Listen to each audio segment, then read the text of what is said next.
नमस्कार, CSK news में आपका स्वागत है। दोस्तों, दो बड़ी खबरें निकल के आ रही हैं। एक तरफ पाकिस्तान में तख्ता पलट की तैयारी पूरी हो चुकी है। ये सैन्य तख्ता पलट होगा और यहाँ पे पीएम और आर्मी चीफ में चल रही इस जंग के बीच ये बहुत बड़ी खबर निकल के आ रही है कि तख्ता पलट होने जा रहा है। दूसरी बड़ी अपडेट में आपको बताएंगे। जहाँ एक तरफ पाकिस्तान में तख्ता पलट की तैयारी चल रही है, तो वहीं भारत में गृह मंत्री अमित शाह के दौरे के बाद ताबड़तोड़ एक्शन लिए जा रहे हैं। 5500 अतिरिक्त बीएसएफ और सीआरपीएफ जवानों को जम्मू कश्मीर भेजा जा रहा है, खास करके टारगेटेड किलिंग को रोकने के लिए। तो दोस्तों, दो खबरें हम आपको बताएंगे। यानी एक तरफ जम्मू कश्मीर में भारतीय सेनाओं की तैनाती और तेजी के साथ ज्यादा बढ़ रही है, तो दूसरी तरफ कश्मीर को लेने का ख्वाब देखने वाले इमरान और पाकिस्तान में ही तख्ता पलट, इमरान खान के खिलाफ तख्ता पलट की तैयारी, वो भी सैन्य तख्ता पलट की तैयारी तेज हो चुकी है। दो खबरें आपको जानना बेहद जरूरी है। और कैसे टीटीपी ने पाकिस्तान के बाद चीन के भी नाक में दम कर दिया, तो ये तीन खबरें आपको बताएंगे। लेकिन उससे पहले एक छोटा सा निवेदन, अगर आपने चैनल को सब्सक्राइब नहीं किया तो पल पल के अपडेट के लिए चैनल को सब्सक्राइब करें। दरअसल दोस्तों, पहली जो बड़ी अपडेट हम आपको बता दें कि टारगेटेड किलिंग पे एक्शन में केंद्र सरकार जम्मू कश्मीर में भेज रही है 5500 अतिरिक्त बीएसएफ और सीआरपीएफ जवान। कश्मीर में आम नागरिकों की लक्षित हत्याओं की आतंकी घटनाओं में वृद्धि के चलते केंद्रीय सशस्त्र पुलिस बल सीएपीएफ के 5500 से अधिक अतिरिक्त जवानों को घाटी में भेजा गया है। अधिकारियों ने मंगलवार को यह जानकारी दी और उन्होंने कहा कि सुरक्षा को चाक चौबंद करने और जमीन पर बलों की तैनाती दिखने की ही रणनीति के तहत सीएपीएफ की नई कंपनियां घाटी भेजी जा रही हैं। दोस्तों, आपको बता दें कि जम्मू कश्मीर में जो हालात हैं वो किसी से छिपे नहीं हैं। जम्मू कश्मीर में लगातार टारगेटेड किलिंग की जा रही है। अभी 2 दिन पहले कश्मीरी पंडित की भी गोली मार दी गई थी और उसके पहले जो तांडव हुआ था वो आपने देखा था। इसके बाद गृह मंत्री अमित शाह का बीच में दौरा और इस दौरे के बाद ताबड़तोड़ एक्शन के बीच केंद्रीय बलों का जो है वो खास करके जम्मू कश्मीर में तेजी के साथ बढ़ना, ये अपने आप में बड़ी खबर है। आपको बता दें कि अधिकारियों ने कहा है कि केंद्रीय गृह मंत्रालय ने पिछले महीने निर्देश दिया था कि आम नागरिकों की लक्षित हत्याओं के मद्देनजर केंद्रीय बलों की लगभग 55 नई कंपनी कश्मीर घाटी में तैनात की जानी चाहिए। उन्होंने कहा है कि इस कवायद की अंतिम 5 अगले साल सप्ताह तक तैनात हो जाएंगी। इनमें से 25 कंपनियां केंद्रीय रिजर्व पुलिस बल यानी सीआरपीएफ की हैं और शेष सीमा सुरक्षा बल यानी बीएसएफ की हैं। दोस्तों, सीएपीएफ की एक कंपनी में लगभग 100 कर्मी होते हैं। सीआरपीएफ को जम्मू कश्मीर में कानून और व्यवस्था तथा आतंकवाद रोधी दायित्व के लिए व्यापक रूप से तैनात किया गया है, जिनकी लगभग 60 बटालियन यानी प्रत्येक में लगभग 1000 कर्मी कश्मीर में ग्रीष्मकालीन राजधानी श्रीनगर और घाटी के अन्य हिस्सों में नियमित तैनाती के रूप में है।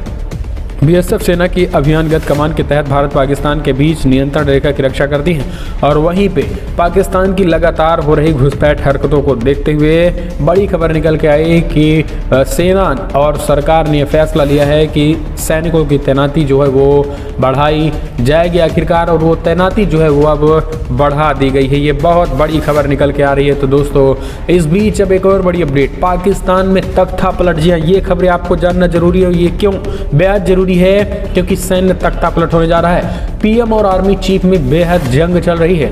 दोस्तों, आपको बता दें, पड़ोसी देश पाकिस्तान में तख्ता पलट आज़ादी के कुछ वर्षों के बाद ही हो गया था। जब पाकिस्तान अब एक बार फिर से ऐसे ही हो सकता है।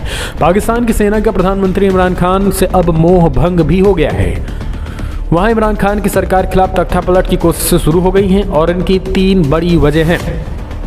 पहला, पाकिस्तान की सेना के साथ इमरान खान के संबंध पूरी तरीके से बिगड़ गए हैं। दूसरा, पाकिस्तान की सरकार ने कट्टर इस्लामिक संगठनों के सामने घुटने टेक दिए हैं। तीसरा, पाकिस्तान में महंगाई अपने चरम पे है। दोस्तों, अब एक एक करके इन तीनों वजहों का विश्लेषण करते हैं। दरअसल लेफ्टिनेंट जनरल नदीम अंजुम ने पाकिस्तान की खुफिया एजेंसी आईएसआई का नया प्रमुख नियुक्त किया गया है। पाकिस्तान में आईएसआई ही सेना के साथ मिलकर देश के बारे में ज़्यादातर बड़े फैसले ले रहे हैं। इसी बीच आपको बता दें, जो बड़ी खबर निकल के आ रही है वो ये है कि आने वाले समय में पूरी तरीके से लेफ्टिनेंट जनरल नदीम अंजुम को पाकिस्तान की खुफिया एजेंसी का नया आईएसआई का नया प्रमुख नियुक्त करने के बाद तनाव बढ़ गया है। दरअसल नदीम अंजुम आईएसआई के पूर्व चीफ लेफ्टिनेंट जनरल फैज़ हमीद की जगह लेंगे और उन्होंने इमरान का करीबी माना जाता है। लेकिन अब टकराहट कहाँ, ये समझिए। दोस्तों, आपको बता दें, जो टकराहट है वो ये है कि सेना और आईएसआई में पट नहीं रही है। यानी हम कहें कि तालमेल जो बनना चाहिए वो नहीं है। दरअसल नदीम अंजुम आईएसआई के पूर्व लेफ्टिनेंट जनरल हमीद फैज़ की जगह लेंगे और फैज़ हमीद ने वर्ष 2018 में इमरान खान की पार्टी को चुनाव में जिताने की एक बड़ी भूमिका निभाई थी। अगले साल यानी 2022 में पाकिस्तान के army chief general Qamar Javed Bajwa retire हो रहे हैं और अगले साल यानी 2023 में पाकिस्तान में चुनाव होने हैं। इमरान खान चाहते हैं कि फैज़ हमीद को नया सेना प्रमुख बनाया जाए और इसके बदले में फैज़ हमीद उन्हें 2023 का चुनाव भी जीताने में मदद करेंगे। पाकिस्तान की सेना इसके लिए तैयार नहीं है और इमरान खान का ये प्लान बेकार हो गया। इसी बीच पाकिस्तान की सरकार ने कट्टरपंथी संगठन तहरीक लब्बैक पाकिस्तान यानी TLP के सामने घुटने टेक दिए। ये वही संगठन है जिसने कुछ महीने पहले फ्रांस के खिलाफ लाहौर की सड़कों पर जबरदस्त विरोध किया था। दरअसल फ्रांस के राष्ट्रपति इमैनुअल मैक्रों ने पैगंबर मोहम्मद की कार्टून के व्यक्ति की आज़ादी के जो बताया था उसी को लेकर अब जो है सेना और ISI के बीच टकराहट के बीच जो है वो सेना का कहना है कि किसी भी कीमत पर हम फैज़ हमीद को सेना का चीफ नहीं बनने देंगे। सेना के अधिकारियों का कहना है, जबकि इमरान खान का मानना है कि अगर फिर से 2023 में उनको चुनाव जीतना है तो एक बार फिर से पाकिस्तान में जो इनको सेना चीफ बनाना ही पड़ेगा। जो ISI चीफ थे उन्हें सेना चीफ बनाना होगा। तो ये इमरान खान का पूरा मास्टर प्लान है, जबकि सेना के अधिकारी जो है इस पे पानी फेरते नज़र आ रहे हैं। तो दोस्तों आप कमेंट के माध्यम से अपने सुझाव देना ना भूलें।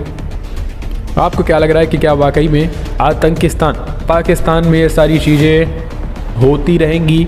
अगर आप भी मानते हैं कि पाकिस्तान तख्ता पलट की तरफ बढ़ चुका है और टकराहट जो है बढ़ चुकी है तो कमेंट के माध्यम से अपने सुझाव दें। एक और अपडेट लेते हैं दोस्तों, TLP अब आप समझिए TTP, TLP छोड़ो, पाकिस्तान में TLP तो जो कर रहा है वो तो कर ही रहा है। अब TTP जो है वो पाकिस्तान के कहीं ना कहीं खून के आंसू रोने पे मजबूर कर दिया है।